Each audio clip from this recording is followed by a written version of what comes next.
Okay, I've got a question here. Harry wants to take a third of his brother's candy. Maybe he thinks he can get away with stealing 1/3 without getting caught. So that's the amount he's going to take. His brother has 24 pieces of candy. It's a good run from Halloween. How much should Harry take so that he doesn't get caught? So what we have here is a fraction. This is 1/3. Just a reminder, this means one of something chopped into 3 parts.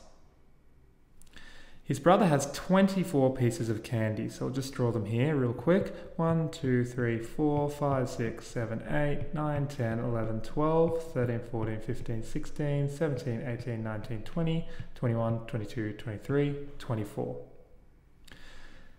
So what Harry is trying to do is take 1/3 of, remember times means of, same thing, 1/3 of 24.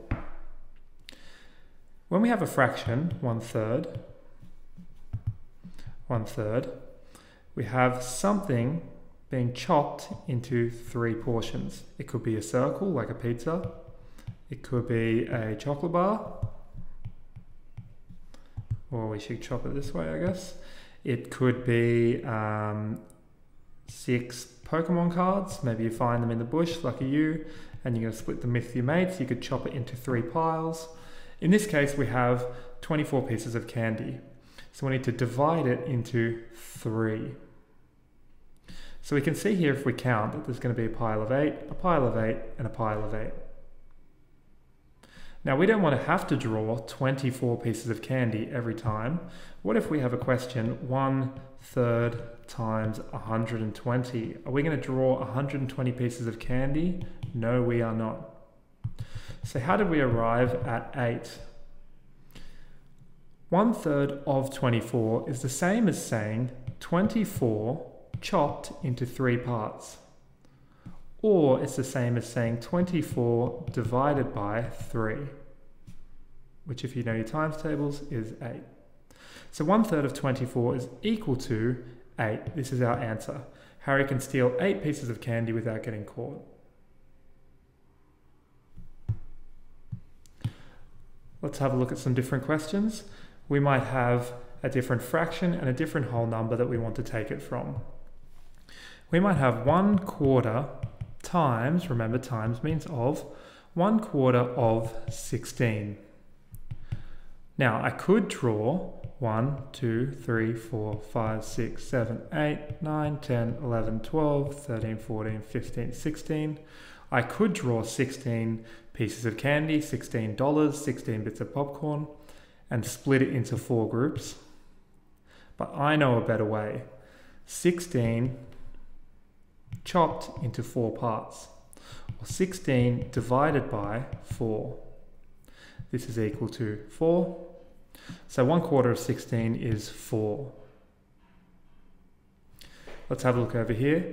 1/5 of, remember times means of, 1/5 of 10. Well, I'm not going to draw my 10 beans out. I can just do 10 divided by 5. Easy one, that's 2. So 1/5 of 10 is 2. How about 1/4 times 20? Definitely not going to draw out 20 pieces of popcorn, but I know 20 divided by 4 is equal to 5. So 1/4 of 20 is equal to 5. That's our answer. What about if we have a bit of a funky number here? 1/7 of 21. So I've got 21 dinosaur teeth, and we need to split it into 7 piles so we can bring it into class, 1 for each day of the week, 1 for Saturday and 1 for Sunday as well. So we have 21 being chopped into 7 groups. Or we can say we have 21 being shared between 7 piles. What's 21 divided by 7? Well, we have 7, 14, 21. So it took us 1, 2, 3 jumps to get there. We have 1/7 of 21 is equal to 3. Let's have a look at a few more. We'll see if we can work out a system for this so that we don't even have to think about drawing the extra fractions or the extra division line. let's say 1/3 of 18. Well, I can say 18 divided by 3. So that is equal to 3, 6, 9, 12, 15, 18. It is equal to 6.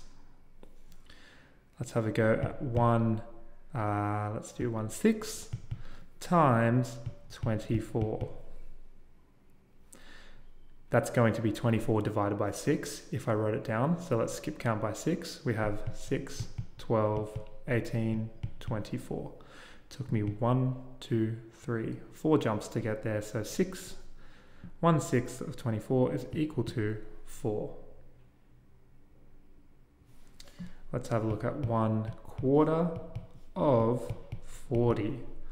I'm definitely not going to draw out 40 dots to divide them up, but I know 40 divided by 4 is equal to 10.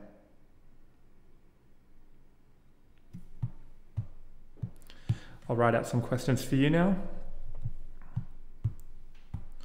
So we have 1/5 times 20. We have 1/3 times 21. We have 1/2 times 22. We have 1/4 times, let's do 28. I'll put some challenging ones over here if you'd like to flex a little bit.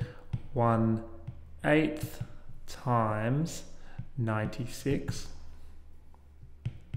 1/12 times 48. 1/9 of 54. And we have let's do 1/7 of 49.